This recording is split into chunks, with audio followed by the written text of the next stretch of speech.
Joining me now with more reaction to the border crisis is Florida Congresswoman Cammack. She's with us now to weigh in. We appreciate you being here. All right, former President Trump mocked Vice President Harris's trip to El Paso last week. Today, listen to this. So with that, we're going over to the border right now, but we're going to the real part of the border where there's real problems, not a part where you look around and you don't see anybody.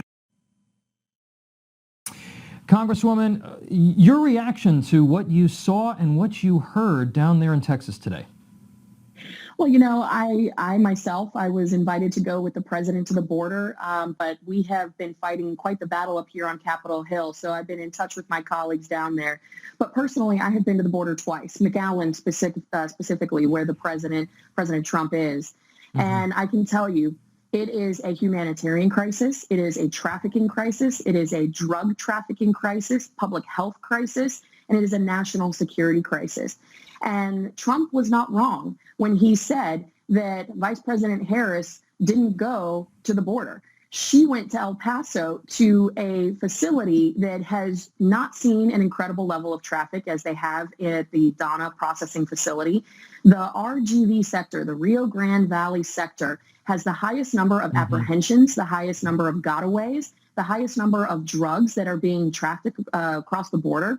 And for this administration to outright avoid this very spot where they need the most attention, the most resources, the most support, that is unconscionable. And we all know why they haven't been there. It's because it goes and flies in the face of the narrative that they have concocted. We know who built the quote unquote cages.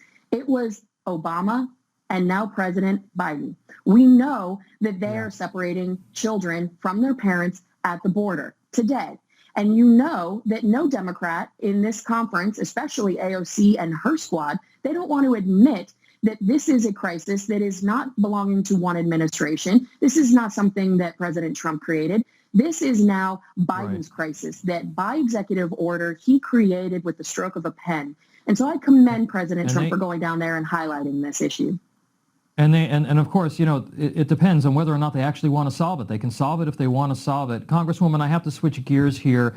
We know the left won't let a tragedy go to waste. They have to mindlessly push their talking points.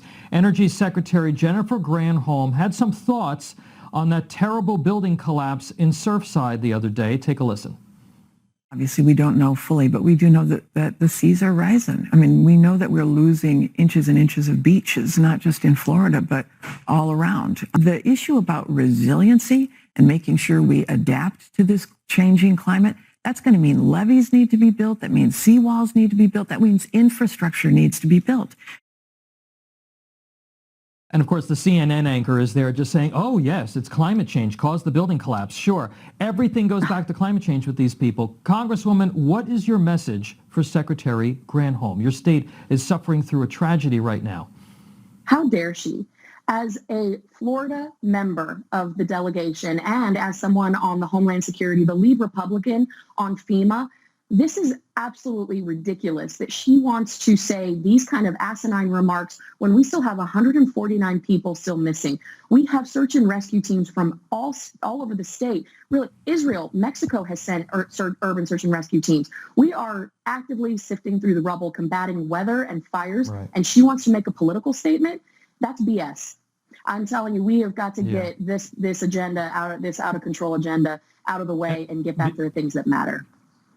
Because it's about the agenda. Congresswoman, thank you. Cammack, thanks for being here. We appreciate it.